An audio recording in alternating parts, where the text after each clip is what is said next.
तो विपक्षी पार्टी हैं तो उनका काम तो प्रोटेस्ट करना है ही, और प्रोटेस्ट नहीं करेंगे तो फिर और क्या करेंगे। तो कुछ तो उन्होंने अपना दर्ज करवाना है। लेकिन सत्य ये है कि आज 11 साल बाद जो है ये बढ़े हैं रेट, और वो भी बहुत थोड़े से बढ़े हैं।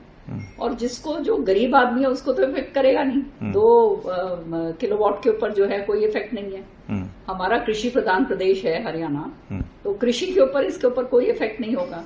तो जिसका जो है अब एयर कंडीशन चलते हैं और जो इतना ज्यादा इलेक्ट्रिसिटी का वो इस्तेमाल करते हैं, वो तो उनकी जेबों के ऊपर थोड़ा बहुत पड़ेगा, तो वो तो देने लायक भी है। और देखो, ऊर्जा का मकसद ये है, अब सारी जगह इतनी जबरदस्त सब्सिडी जो है, मनोहर लाल जी जो हैं अब केंद्र में हमारे मंत्री हैं, उन्होंने जो है अभी ये बहुत सारी योजनाओं का वो भी करा है कि हमारे पूरे सारे गांव जो हैं 24 घंटे बिजली जो है उसमें आए।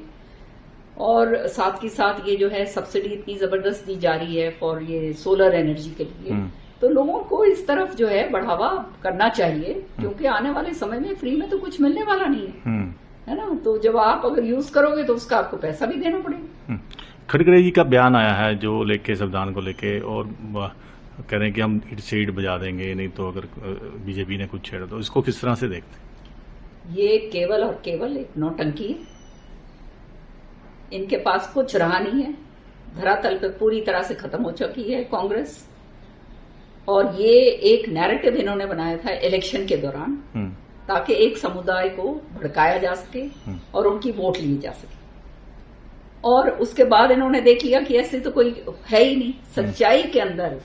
अगर किसी ने भीमराव अंबेडकर जी के लिए कुछ करा है तो वो भाजपा पार्टी है। नरेंद्र मोदी जी जो हमारे प्रधानमंत्री हैं, उन्होंने करा है। आप दिल्ली में जाके देखिए, जो इतना बड़ा भवन जो बना है और जो ये पूरी की पूरी योजनाएं बनाई गई हैं, ये सारी की सारी भीमराव अंबेडकर जी की नीतियों के तहत, ये सारा का सारा ये कांग्रेस ने क्यों नहीं करा? केवल एक प्रीति लेके और राजनीति के लिए रोटियां सेक कर जो है लोगों को भ्रमित करके वोट लेने की जो है मकसद से जो है ये पूरी तरह से फेल हो चुके हैं। इनको भी मालूम है, अब इनके पास जब कोई समुदाय ही नहीं रहा, समझ गए ना, तो अब इनको घबराहट हो रही है। तो अब किस तरह से जो है ये संविधान बदलेंगे? संविधान को कोई नहीं बदल सकता। संविधान अटूट है, सबसे सॉवरेन जो है वो हमारा कॉन्स्टिट्यूशन है, उसको कोई हाथ नहीं लगा सकता।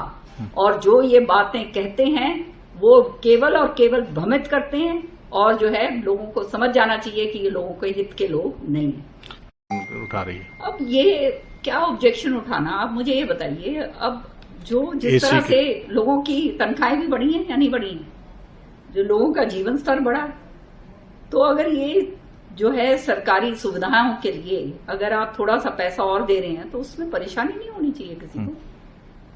ये तो कांग्रेस जो है, अब इनके पास, जैसे मैंने कहा कि अब ये वो कहते हैं ना, वो ढूंढ रहे हैं कुछ ना कुछ तिनके ढूंढ रहे हैं किस तरह से जो है अपने आप को रेलेवेंट करा जाए। लेकिन ये रेलेवेंट कभी हो ही नहीं सकते, क्योंकि आपने देखा अभी तक तो इनका संगठन नहीं बने हैं। रोहतक के अंदर जो है कैसा जुत्तम जूत हो रहा है पूरा का पूरा सारे, और एक बारी संगठन बनने के बाद आप देखना कैसे जुत्तम जूत और होगा।